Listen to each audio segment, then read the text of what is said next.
Ladies and gentlemen, you are watching The World Talents. I'm Sayed, independent journalist from Montreal, Canada. And I'm going too far tonight to the Middle East in Egypt to talk about a new theme, the emotional shutdown in this challenging time. With me, a great author, Judita WOLFE, and she is writing a bestseller book under the title, The Unfolding, a Journey of the Involution. Judita, how did you come with this title, please? The title just came to me because I believe that life is not a process of becoming, but of unfolding everything that is not true.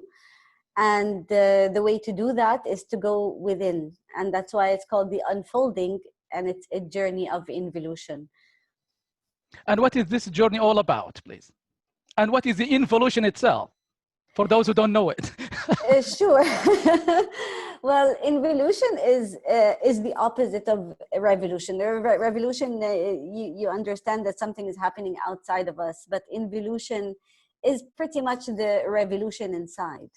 It's the unearthing of all old patterns and old belief systems that are not serving us anymore, our emotions, our traumas, everything. Like, we have to know who we are and meet ourselves deeply enough so that we can understand the world better and communicate better.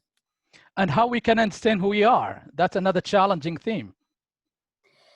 Yes, that is a process. That is the journey, because it is a lifelong journey. It never ends, and we do have a core, an essence, and we need to just remove everything that everybody else told us that we are not, and have the courage to be who we are, basically, without trying to please the world, or trying not to step over anybody, but like not to box ourselves in a certain frame and believe that we don't deserve anything more.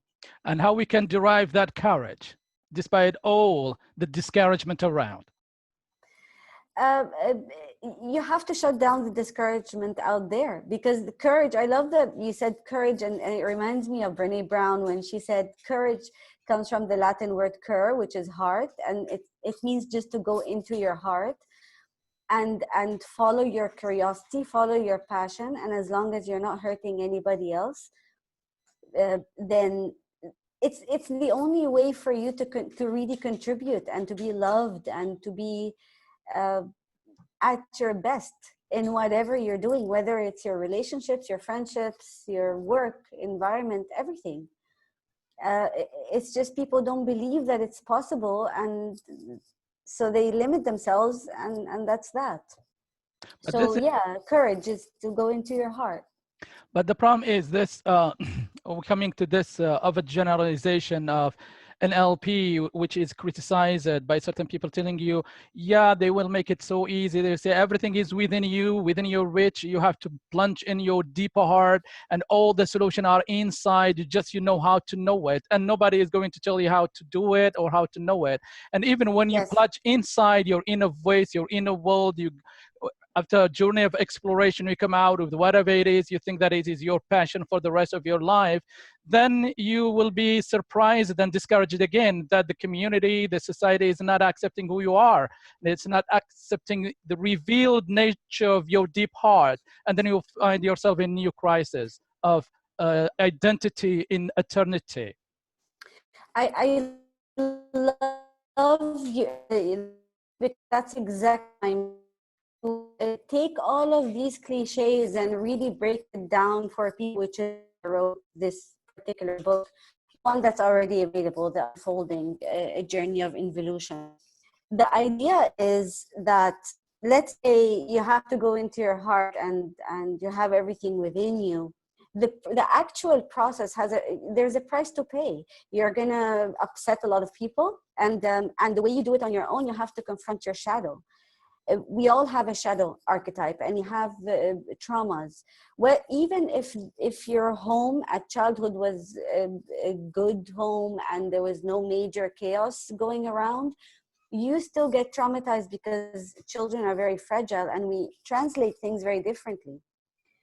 So what you need to do is, the first thing is to really, really, really believe that your worth is inherent. It's not dependent on what who's saying what around you. It's not about who stayed in your life and who left. It's inherent, by divine right or by higher energy.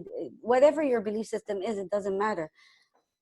So first, it's your worth. Second is that you have to sit by yourself and risk losing a lot of people and a lot of jobs, and there's a big price to pay. I'm not saying it's an easy journey.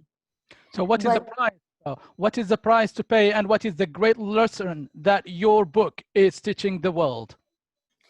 I really break down the meanings of emotion, like emotions that are misunderstood, like forgiveness, for example, or what love actually is, and how to avoid the people that are actually out to just diminish you and ostracize you. And how many people have you admired? Like, most of them, or if not all of them, have been through this ostracism, and they have been through a tremendous failure and tremendous loss, and look where they are today.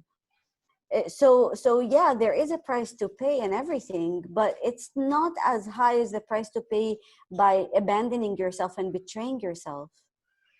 So and it's your choice. You can live the rest of your life and be okay with whatever you're able to do and please your community, or you can take a year or two of going inside, cleaning out all of your wounds to the best of your ability. It's like, you don't necessarily are able to heal everything, but at least you unlock some keys within you, and start to neutralize the buttons so that nobody is pushing them. Go and do what you are actually created to do, and you're going to get a lot of resentment and get a lot of jealousy and a lot of haters and everything, and just ignore all of that, because these are the same people that are going to come and congratulate you later and try to imitate you and say, I always believed you knew. And then you get all kinds of cousins and best friends from school that you never had. You see what I mean? So there is people want to have everything, but they don't want to put in the work for it.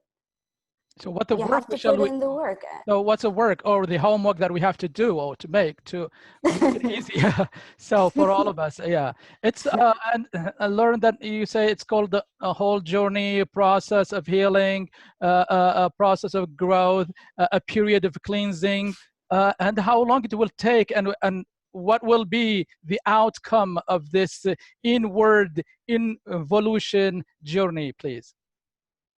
It varies from person to person. Somebody could have many more traumas and take less time, and vice versa.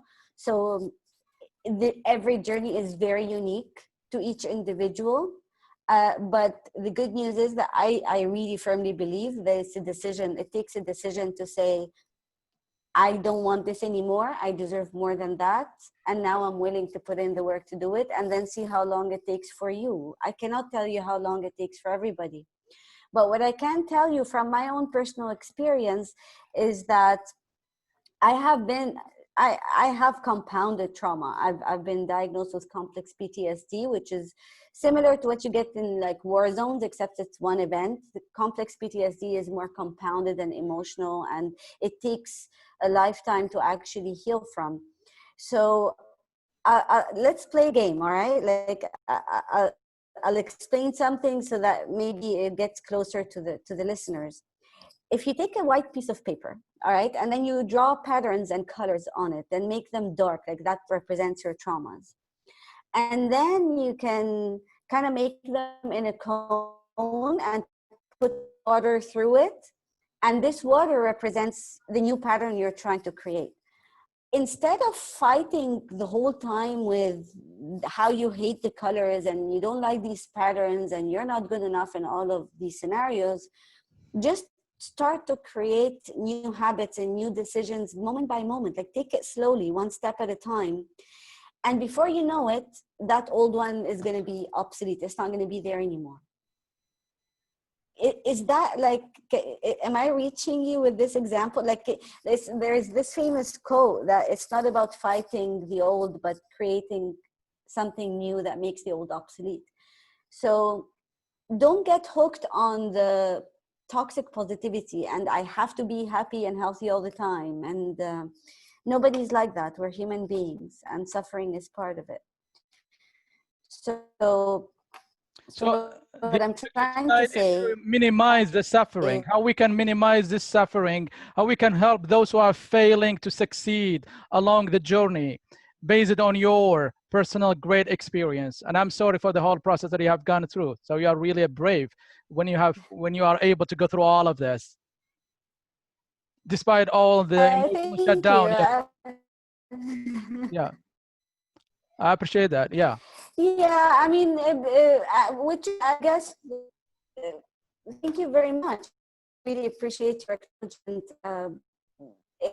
It's basically, it's not like, I'm completely addicted to watching Gabor Mate, and he explains it so beautifully about traumas, that it's not what happened to us that really it hurts us for the rest of our lives. It's how it's the impact of it, and the impact of it is really bad when the people around you are not supportive of you. They just let you do it on your own, and we really need each other in this time. We need to be more empathetic and hold space for each other. So you had a question. Yeah, You just to remind me of something that you have said preliminary in the preliminary stage of this interview, that the problem nowadays, there's no space for anyone, and this is harder even than criminality, because you think it's a kind of a criminal act by itself. Yeah, I actually think it is. It's like it's like character assassination. They call it character assassination for a reason. If when I when I encounter a murderer, which I have, and I know he's a murderer, I know what he's about, and even though I was really young and I didn't really have the tools to understand what the hell is going on, because you think everybody's nice by nature, there is a way to communicate with this individual because you know what they are and you know what to expect. So you know how to anticipate your next move, and how, if you're lucky, you get away and stay alive. What happened though is that the average person, if you have a bunch of friends and they're not really your friends, they're not supporting your dreams, they're not uplifting you when you're going through a dark time, they get bored if you want to resolve it with someone. You know, they ridicule you, they call you weak, they call you too sensitive. And then what does that do? There was a time in my life, and I can't believe I'm actually saying this out loud, but honestly, there was a time in my life when I almost chose to just be around those direct, like, obvious criminals, because I knew what to expect. It was so scary. Like, you sit with people that you've known all of your life and you don't know where the knife is coming from. So we need to learn to stop calling each other too sensitive and to accept that we are emotional beings. We're not logical. We're not rational beings. We're emotional beings. We're we're all crazy, which means that there is no such thing as crazy or normal. You know, we just need to be loved and forgiven and understood and embraced. And if you do this for yourself, like, it's a bonus when you have people that do this for you. And I was really lucky to have some incredible people and family members that actually are there for me, and they're beautiful. But even when you are alone, and that's what trauma teaches you, is that you're all alone and nobody gives a shit. Even if they do, your mind is saying you're all alone. You still have to do it by yourself and figure it out. and whoever wasn't there for you will come around later, and if they don't, then it doesn't matter, they're just not part of your journey. So yeah, criminals uh, are obvious. The people around us, we're lucky if we have a couple of friends that we can trust with our lives. Okay, but That's what I really believe. yes, how it was for you to be in this direct experience of communicating, seeing, viewing the murderers, and were you able to face them, or how do you go beyond that to the forgiven act and the forgotten story later on? And I was surprised when you say we are emotional, when we are rational, and when we are reading all of this rational literature in this world today of science and rational thinking and philosophy, and we are taking everything carefully after studying it rationally, and you have rejected everything, and you turn out starting from square zero. Well, no, not really. I mean, like when it comes to science, science is science. Like there's fact-based things we cannot argue. I'm saying that the way we make decisions are based in emotion, even if we think that we're very rational about it. Like the most rational people in the world, I personally find them really irrational because they shut down their nature. They go against nature, and that's why the human race is really, really suffering. If you look around nature, if you sit with an animal, if you sit and connect with a tree and observe how nature is operating and how everything in nature gets everything right, they know what to do and how to eat and how to survive. And here we are fighting against nature, fighting against our emotions. We're fighting against um, our purpose, our dreams, our worthiness. You don't find animals sitting thinking, oh, I'm not good enough, so I don't deserve to eat, so I'm gonna just die. Like only human beings kind of I don't know why we do that. We are beating ourselves, so we don't even wait to be bitten. Yeah, Yeah, already beaten by the society and by the whole system and the environment, and then we are not in harmony with nature, and then finally we make more injustice to ourselves by beating ourselves hardly and harshly as well. we are the worst war zone in our own minds. Like don't worry about the world out there, like what each person has in their own mind. Nobody really deserves that, nobody. And I really believe that whether Yes, exactly. let's talk about forgiveness for a moment because it's so misunderstood. Okay, how we can forgive and how we can discharge ourselves of all this negativity in our mind or spirit or heart, whatever you want to call it, please. Okay, I'm going to answer the second part of the question because that's the easiest part. Is life, everything in life is based on the meaning that we give it, and it takes a shift in perception. So if somebody hurts you in some way, we're very quick to take it to mean that we're not worthy.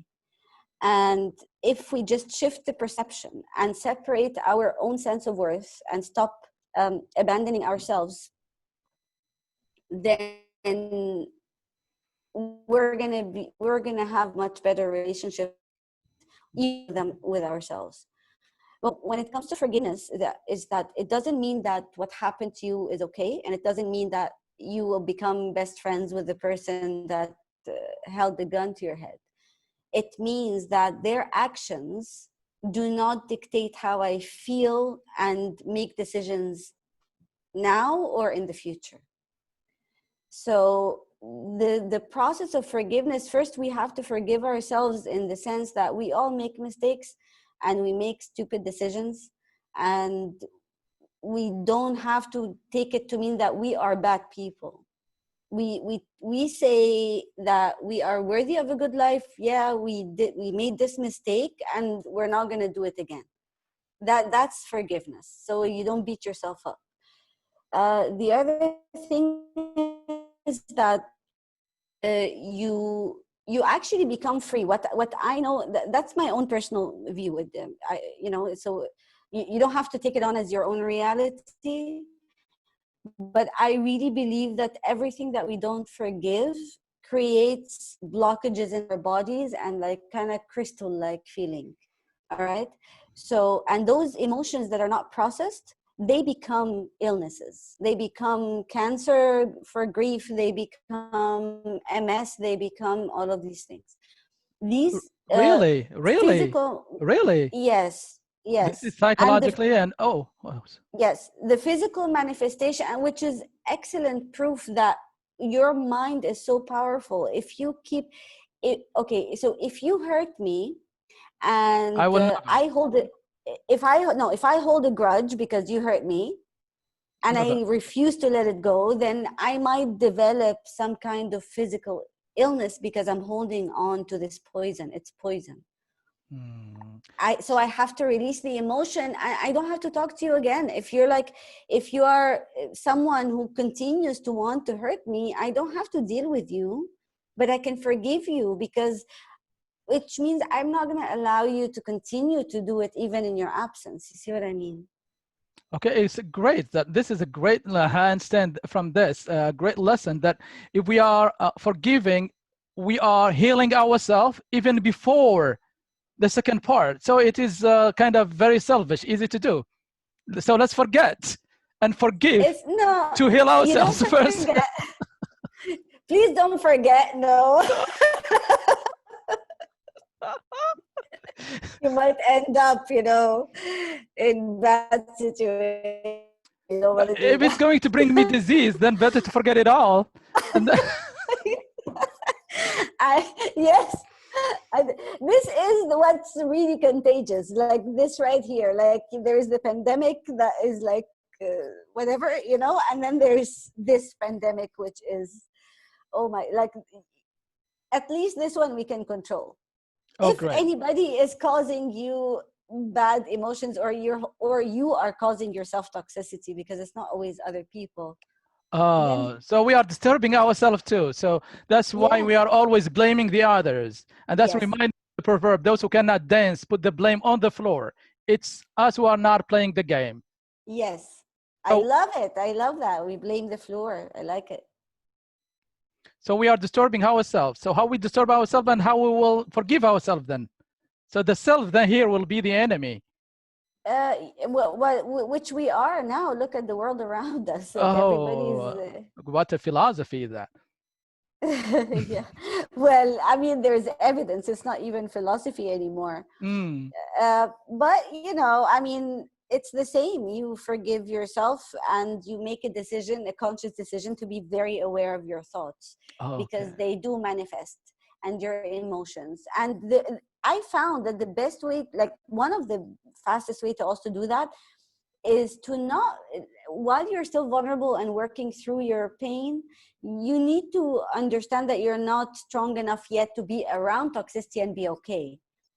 After a while, like the toxicity will get to you anyway, even if you're a strong person, it doesn't matter.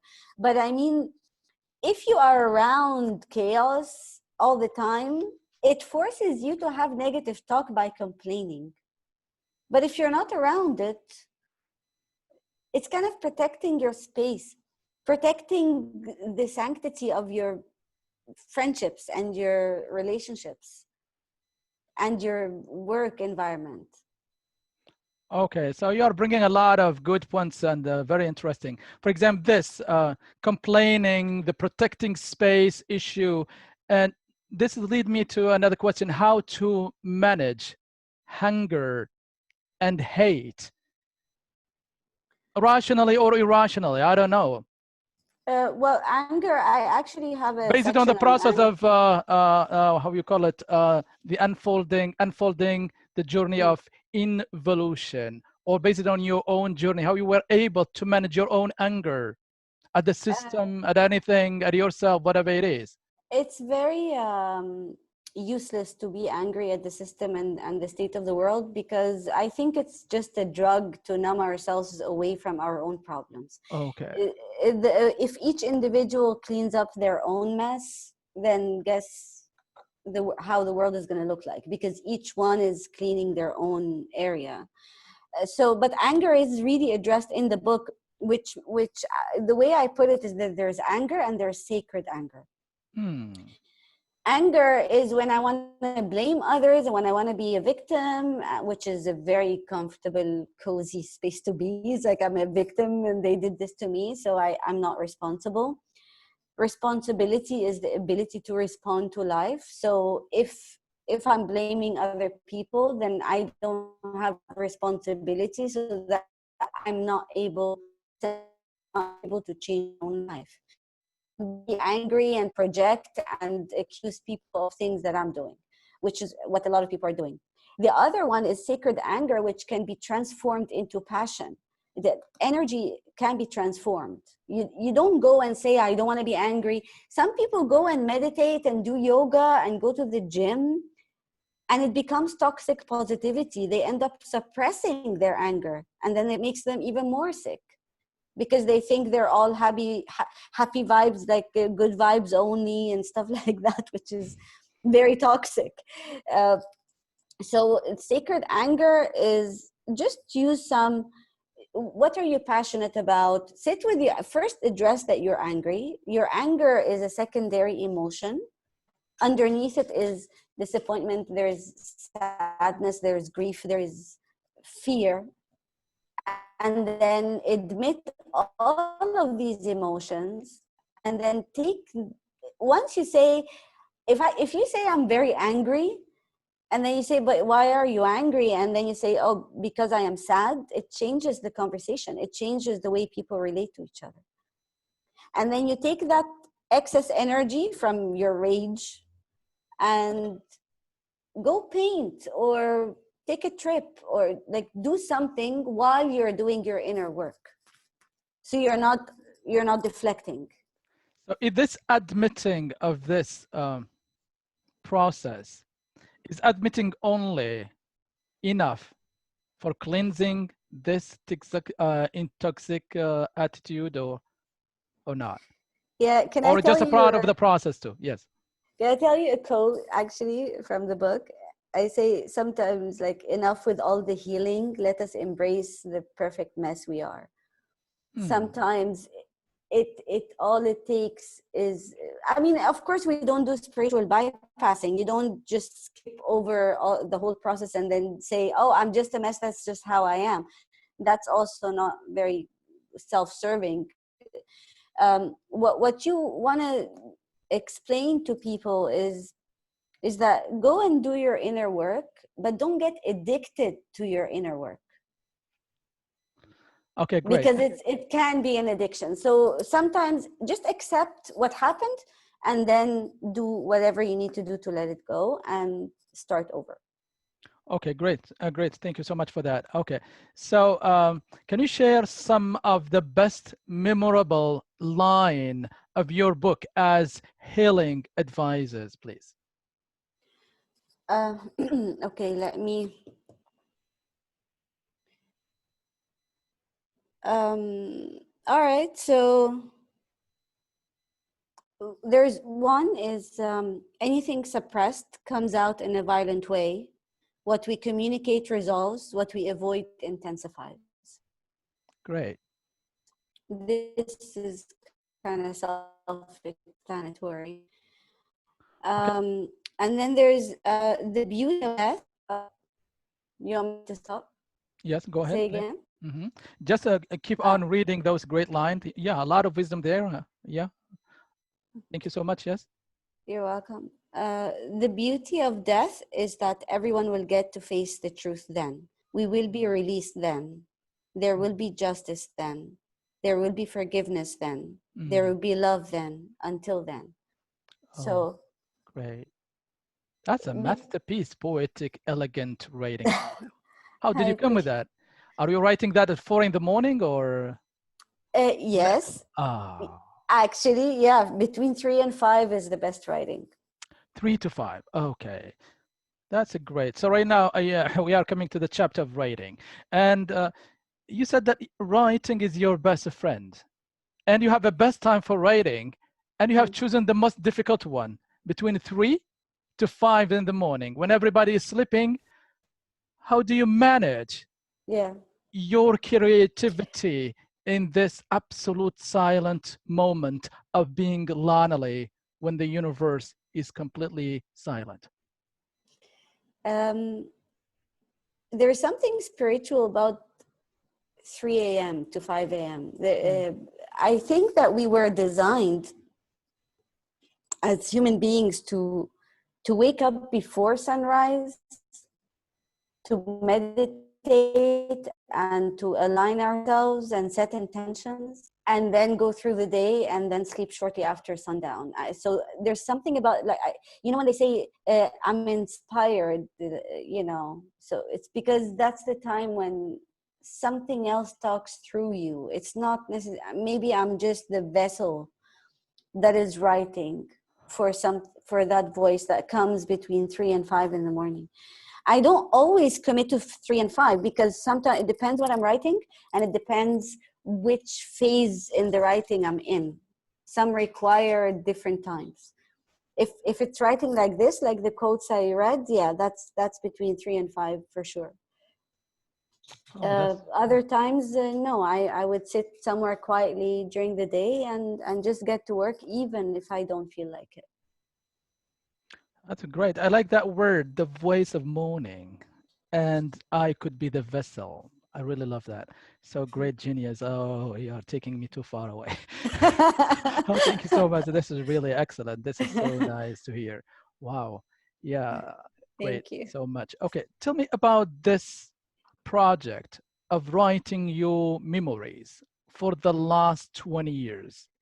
You're writing, Oh, wow. and it is still unfinished product. 20 years of writing, and you are still on it. What you are writing then? It's finished. It's actually finished. It's just it didn't leave my hands yet, and and still a process of editing. Yes, yeah. I'm editing, and also I'm actually in the process of allowing myself to give it to the world and let go of it.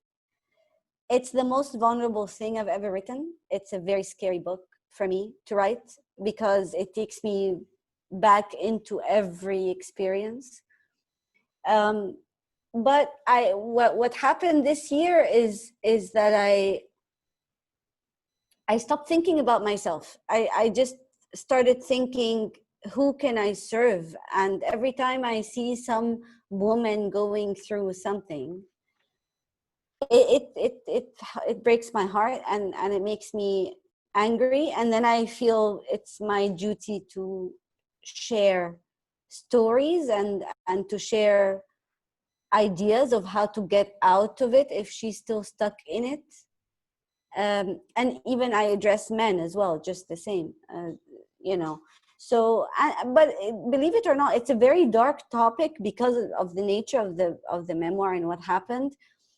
But it has its humor. It's kind of a dark topic with a light feel to it, because the first criminal I ever encountered was a was a comedian.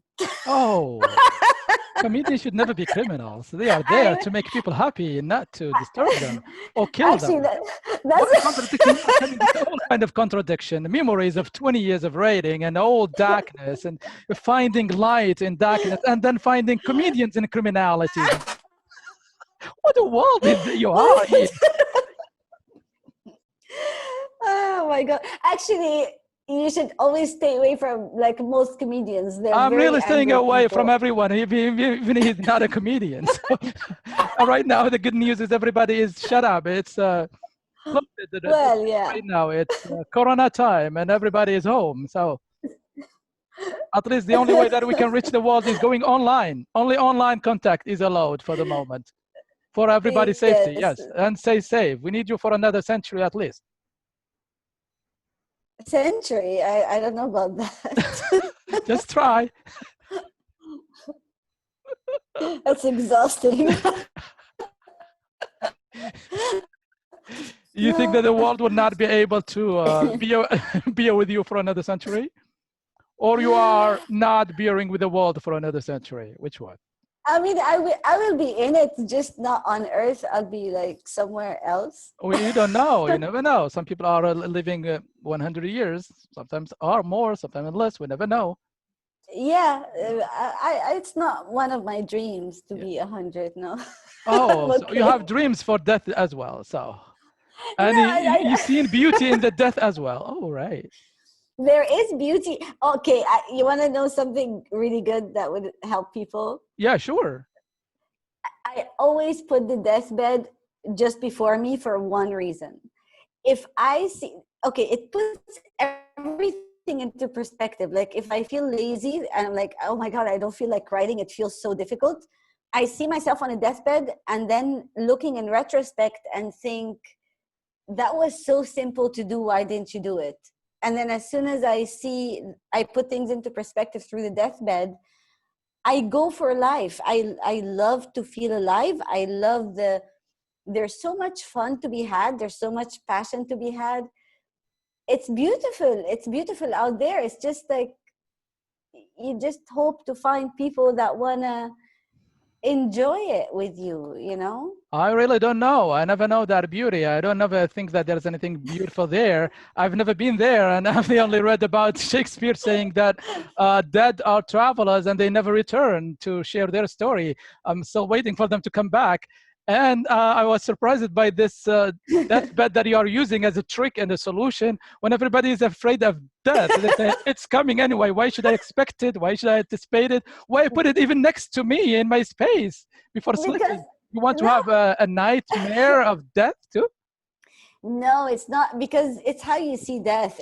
I'm saying that if this is our last day on earth, a lot of the Then we things have that to you run, no, where are you gonna run?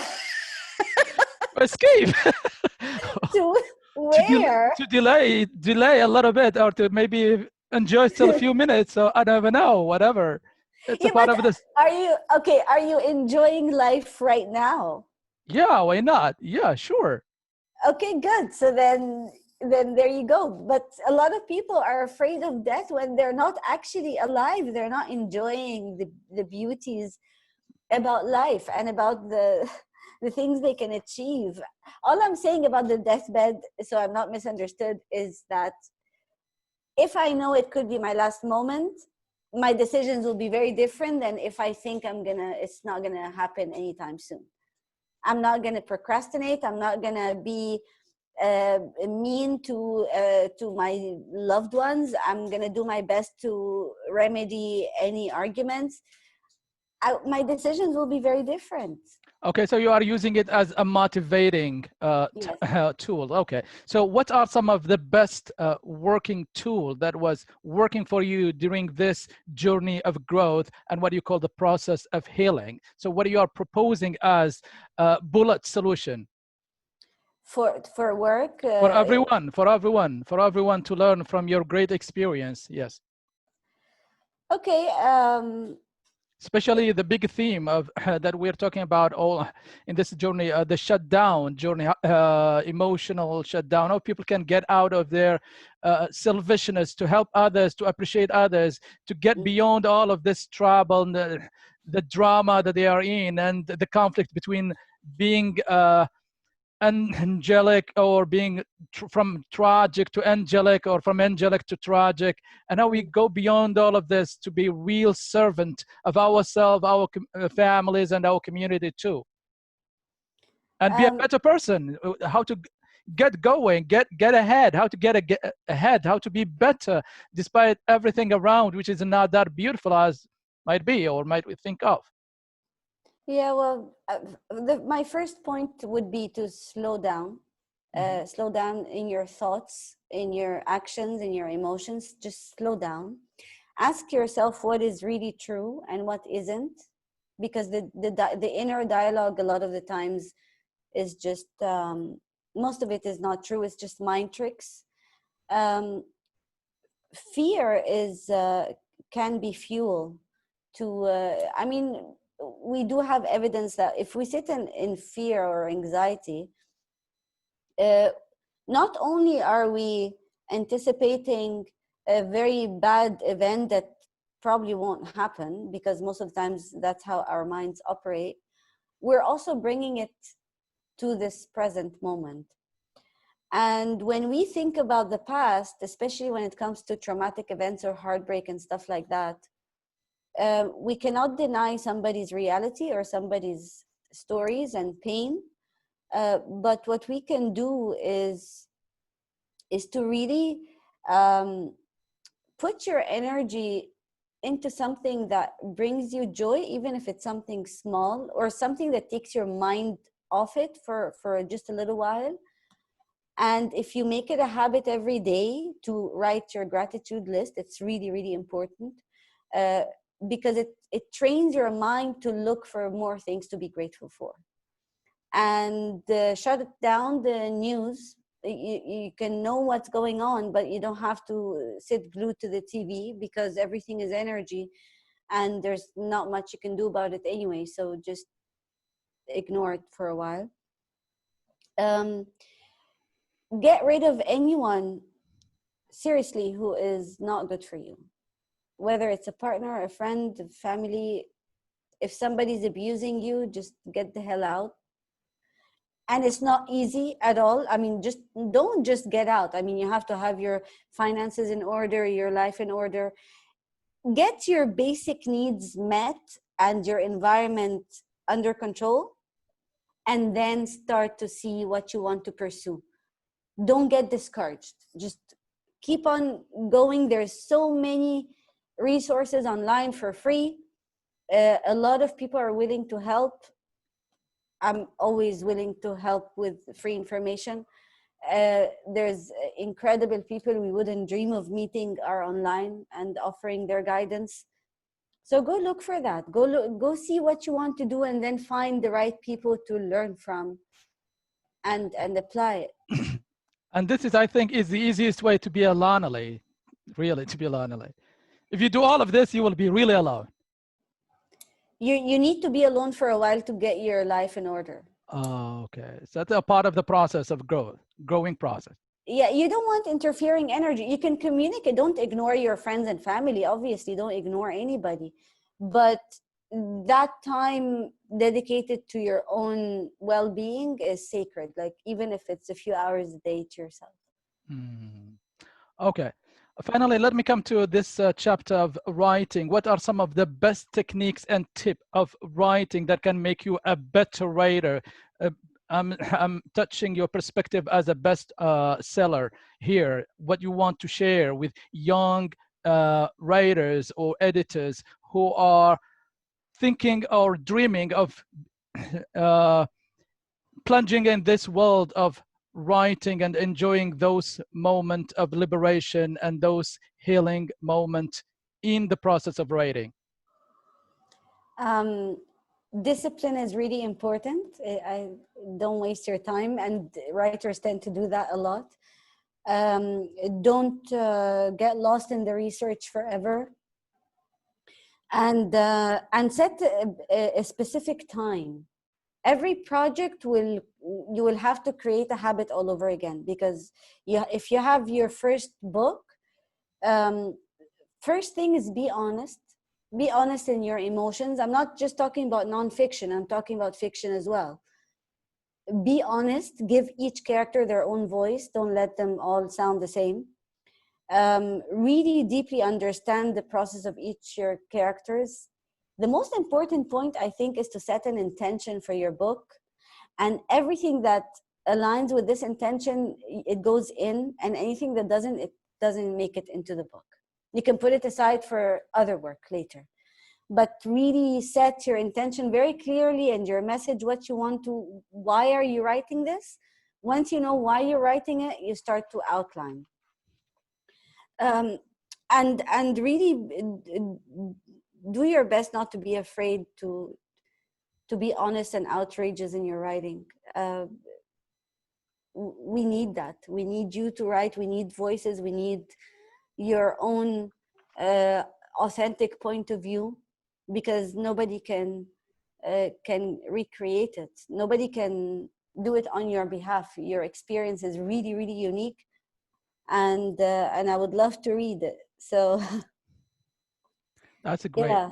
Yeah, that's great. Thank you so much for that. Okay, let me ask you another question. Is there an important point that you were thinking that we should talk about that we have skipped, and you think that this point is very important for me to cover? Let me cover it, please. Yes, I think my main point is I just wish people, myself included, I wish that we go back to true connection and be okay with being vulnerable with each other. Uh, I mean, like, I'm very disheartened by the way things are going with the ignoring people, silent treatment, being overwhelmed from social media, messages go unanswered. Uh, you know, people are so scared of really connecting with each other. And it's not just about communicating and talking at each other. It's like truly connecting and being okay with having difficult conversations. It will save so much time, and a lot of the times it silences this monkey mind that is telling us scenarios that don't exist. Had we only just opened up to each other and just told each other the truth, and just to keep things a bit simpler. So simplicity and natural human connection and better communication will overcome somehow of difficulties. That's great too. Thank you so much. Finally, what is your message to the world? My message to the world is stop wasting your time and energy. Time and energy, you cannot really get time back, and energy is really contagious. And stop wasting time just yelling at each other about things that neither party is even part of or understands. Enough with the political fights, enough with the religious whose god is better, and really we're so much more evolved than that, and you have more important things to do, which is your purpose. Thank you so much for that great conclusion. Life is shorter, and we should all be promoting peace and justice shall prevail. Thank you so much for all of this. Thank you. Hope to meet you again and again in coming edition. Until Yeah, then, wishing thank you the you. very best you wish for yourself.